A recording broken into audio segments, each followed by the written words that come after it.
کہ ان کا بیٹا 1.20 سے کم نہیں لے رہا ٹکٹ کے، اور کہہ رہا ہے کہ بابا کے ساتھ آ کے ملے، بابا نے بڑی محنت کی ہے جی. تو یہ اس طرح ہی ظاہر ہے جو سہولت کار ہیں وہ اسی طرح کے سہولت کار ہیں. تو عمران خان کی خواہش پر مذاکرات ہو رہے ہیں، لیکن اب بھاگنے کی تیاری شروع کر دی ہے. وہ اس طرح کہہ رہے ہیں کہ جی لانگ مارچ کریں گے مذاکرات ناکام ہوئے. تو بھائی مذاکرات ابھی ناکام ہوئے ہی نہیں ہیں. آپ نے ایڈوانس میں کیسے اعلان کر دیا؟ عمران خان، فواد چودھری سارے کہہ رہے ہیں، شاہ محمود قریشی، کہ مذاکرات کا نتیجہ نہیں نکلا، ناکام ہوئے تو ہم تاریخی لانگ مارچ کریں گے. 2 لانگ مارچ کے تو آپ کے ٹھس ہو چکے ہیں خان صاحب، 25 مئی کا اور اس کے بعد لبرٹی لاہور سے جو لانگ مارچ وزیر آباد والا، یہ دونوں تو آپ کے ٹھس ہو گئے. آپ نے حملے کا ڈرامہ کر کے، اور ابھی تک پلاسٹر آپ کا اتر نہیں رہا ٹانگ سے. یہ پہلا واحد بندہ ہے جو سال ہونے والا ہے، تقریباً 6-8 مہینے ہونے والے ہیں، لیکن 6 مہینے سے ان کا پلاسٹر نہیں اتر رہا، جس میں ڈاکٹروں نے ان کو کہا تھا کہ 15 دن 2 ہفتے ریسٹ کریں، اتنا ہی راؤنڈ اباؤٹ دیا تھا ٹائم، لیکن 6 مہینے لگے ہوئے ہیں، پلاسٹر لگا ہوا ہے. تو خان صاحب کے 2 جو لانگ مارچ تھے، 25 مئی کا بھی جس میں 20 لاکھ لوگ لے کے آنے تھے، وہ بھی خان صاحب صبح کو نیار منہ تقریر کر کے نکل گئے. نیار منہ کا مطلب ہے کہ ظاہر ہے صبح صبح سے نیار منہ ہی ہوتا ہے بندہ. تو انہوں نے سحری کے ٹائم کے بالکل آذان کے ٹائم کے راؤنڈ اباؤٹ یہ ٹائم تھا، تقریر کر کے خان صاحب ایسے نکل لیے کہ پتہ بھی نہیں چلا کارکنوں کو کہ خان صاحب کدھر گئے. اور 20 لاکھ لوگ لانے تھے خان صاحب نے، تو 20,000 لوگ بھی نہیں لے آئے.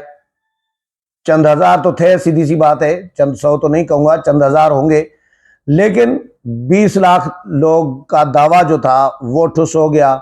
اس کے بعد جب یہ دیکھا کہ ناکام ہو گیا، تو پھر تھوڑے عرصے کے بعد ایک اور لانگ مارچ جو پھر اناؤنس کیا تھا 21 تاریخ کو. آپ کو یاد ہوگا اس 21 کو سعودی فرمان روا نے آنا تھا پاکستان. ان کا دورہ پاکستان متاثر کرنا تھا، ملتوی کرانا تھا خان صاحب نے. جس طرح 2014 میں چینی صدر کا دورہ ملتوی کرایا تھا خان صاحب نے، کیونکہ پاکستان میں سرمایہ کاری نہیں آنی چاہیے، پاکستان میں کوئی منصوبے نہیں آنے چاہیے، عالمی سرمایہ کاری نہیں آنی چاہیے. یہ خان صاحب کی خواہش اور کوشش یہی رہی ہے.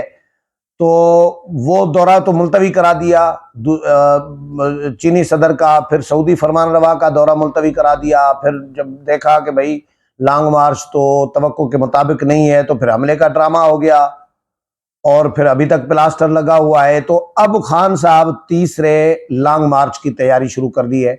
مذاکرات کا ابھی 2 ادوار ہوئے ہیں، 2 ادوار میں تو کچھ ہوتا نہیں ہے، سیدھی سی بات ہے، گیو اینڈ ٹیک ہوتا ہے، تجاویز ایک دوسرے کو دی جاتی ہے، اور وہ پھر اپنی اپنی جماعتوں سے مشاورت کے لیے وقت مانگ رہے ہوتی ہیں. ادھر 13 جماعتیں ہیں، 13 جماعتیں کی قیادت کے ساتھ وہ مشاورت کریں گی.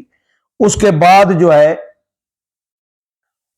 خان صاحب کی پارٹی کو بتائیں گے. اور میں نے پہلے بھی کہا ہوا ہے کہ بھائی شاہ محمود قریشی، فواد چودھری اور جو علی ظفر صاحب ہیں، یہ بااختیار نہیں ہے.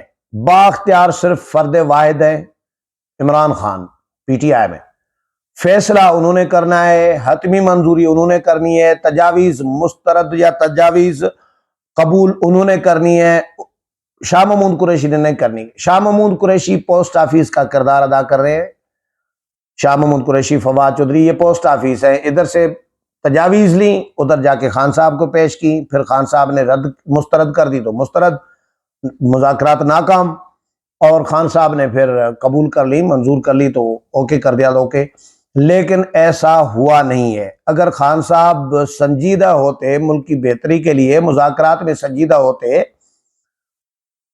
تو پہلے جو مذاکرات 50 دفعہ مذاکرات ہوئے ہیں پی ٹی آئی کے ساتھ، وہ کیوں ناکام ہوئے ہیں؟ وہ ان میں سے کوئی ایک بھی مذاکرات کامیاب کیوں نہیں ہوئے؟ اگر وہ سیریس اور سنجیدہ ہوتے مذاکرات کرنے میں. اور دوسرا مذاکرات پہلے تو آپ کہتے تھے، خان صاحب کہتے تھے کہ میں دہشت گردوں سے مذاکرات کروں گا، ان کے ساتھ نہیں کروں گا، یہ چور ہیں، ڈاکو ہیں، دہشت گردوں سے زیادہ خطرناک ہے، ان سے میں کبھی نہیں بیٹھوں گا. کبھی کہتے تھے کہ خودکشی کر لوں گا، IMF میں نہیں جاؤں گا. خودکشی تو نہیں کی اور IMF میں جانا پڑ گیا، اور IMF کا ایسا گند کر کے گئے معاہدے میں جو ان کو معاہدہ دوبارہ سے کرنا پڑا، ریوزٹ کرنا پڑا موجودہ حکومت کو. اور پھر اس میں بھی IMF سہولت کاری کر رہا ہے. ایک طرف ججز، معزز ججز سہولت کاری کر رہے ہیں، دوسری طرف IMF سہولت کاری کر رہا ہے. امریکہ عالمی اداروں اور عالمی طاقتوں اور صہیونی قوتوں کے اشارے پر آگے کیا ہوا ہے IMF کو. یہ جو ناک رگڑوا رہے ہیں پاکستان کو IMF، وہ کس کے کہنے پہ؟ سیدھی سی بات ہے، امریکہ عالمی طاقتیں ان کے کہنے پہ، اور عالمی طاقتیں اور امریکہ سارے عمران خان کی سہولت کاری کر رہے ہیں. تو عالمی ایجنٹ کیسے نہیں ہوئے؟ عالمی جو فارن فنڈنگ عمران خان کو ہی کیوں اتنی ہوتی رہی بھائی؟ ثبوت سامنے ہے، ثابت ہو چکا ہے، ڈکلیئر ہو چکا ہے Imran Khan foreign funded leader. تو وہ ان کو ظاہر ہے عالمی ادارے بھی سپورٹ کر رہے ہیں، بلکہ عالمی ادارے ہی زیادہ تر اس وقت سپورٹ کر رہے ہیں. پہلے ہماری اسٹیبلشمنٹ تھی، اب اسٹیبلشمنٹ بظاہر نہیں ہے. میں ابھی بھی بظاہر لفظ یوز کر رہا ہوتا ہوں، وہ اس لیے کیونکہ شکوک و شبہات، خدشات اسٹیبلشمنٹ کے حوالے سے ابھی بھی موجود ہے مارکیٹ میں. ابھی بھی لوگوں کے ذہنوں میں یہ بات ہے کہ بھائی عدالتوں پہ اثر رہا ہے اسٹیبلشمنٹ کا، اور سیاست پہ بھی. سیاست سے تو الگ ہو گئی ہے بظاہر، اور عدالتوں میں بھی بظاہر پریشر نہیں ہے، لیکن ماضی گواہ ہے کہ پریشر رہا ہے، اثر رہا ہے، چھاپ رہی ہے اسٹیبلشمنٹ کی. تو یہ عدالتیں جو کچھ کر رہی ہیں، عدالتوں کو آگے کس نے کیا ہوا ہے؟ عدالتیں ساری تو نہیں ہیں، ان میں بیٹھے ہوئے چند معزز ججز صاحبان جو عمران خان کے فیسیلیٹیٹر بنے ہوئے ہیں، وہ کس کے اشارے پر ہیں بھائی؟ یا تو پیسے کی چمک ہے، یہ ٹرکوں شکوں کی جو کہانی چل رہی ہے، یا یہ ہے، یا فیملی کا دباؤ ہے، جس طرح ساسو ماں کی آ گئی ویڈیو کا آڈیو کال مبینہ جو آئی ہے، یا عالمی اداروں کا کوئی مداخلت ہے. مطلب کچھ نہ کچھ تو ہے، یا اسٹیبلشمنٹ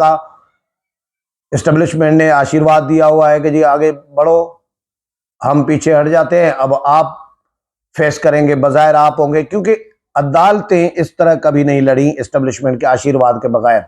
تو اسٹیبلشمنٹ کے حوالے سے بھی بہرحال شکوک و شبہات موجود ہے.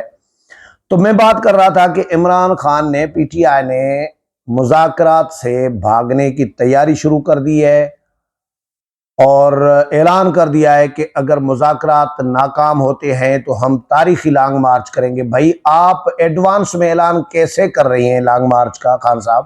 یعنی آپ کی نیت میں پہلے سے یہ طے ہے معاملات کہ ہم نے مذاکرات بھی ناکام کرانے ہیں، ماننا نہیں ہے، اور پھر ہم نے لانگ مارچ بھی کرنا ہے، ٹھوس لانگ مارچ، جو پہلے بھی ٹھوس لانگ مارچ 2 کیے ہیں خان صاحب نے، اسی طرح کا ہی ہوگا. یہ کوئی بہت بڑا لانگ مارچ یہ بھی نہیں ہوگا، اسی طرح کا ہی ٹھوس لانگ مارچ ہوگا جس کی وہ تیاری کر رہے ہیں. پھر دوسری طرف اسمبلیوں کی بحالی کی بھی درخواستیں تیار کر رہی ہیں. تو 3-4 راستے اپنائے ہوئے ہیں PTI نے. اب دیکھتے ہیں کل ان کے جو ٹیم ہے، ٹیم ممبران جو ہے مذاکراتی ٹیم، ان کی نیت کل کلیئر ہو جائے گی، کہ واضح ہو جائے گی. عمران خان کی تو نیت واضح ہے، وہ مذاکرات نہیں کرنا چاہ رہے، اور یہ بھی طے ہے کہ یہ مذاکراتی کمیٹی جو PTI کی ہے، ٹیم ہے، یہ کوئی بااختیار نہیں ہے. اب دیکھتے ہیں کہ کل یہ کیا تجاویز لے آتے ہیں، کیا شرائط رکھتے ہیں، کیا مطالبات رکھتے ہیں، اور حکومت ان کو کیا جواب دیتی ہے. کل فیصلہ کن مارکا ضرور ہے کہ مذاکرات آگے بڑھیں گے یا مذاکرات ناکام ہوں گے. امید ہے پروگرام پسند آیا ہوگا. اگلے پروگرام میں پھر ملاقات ہوگی، تب تک اجازت چاہتا ہوں. اللہ حافظ.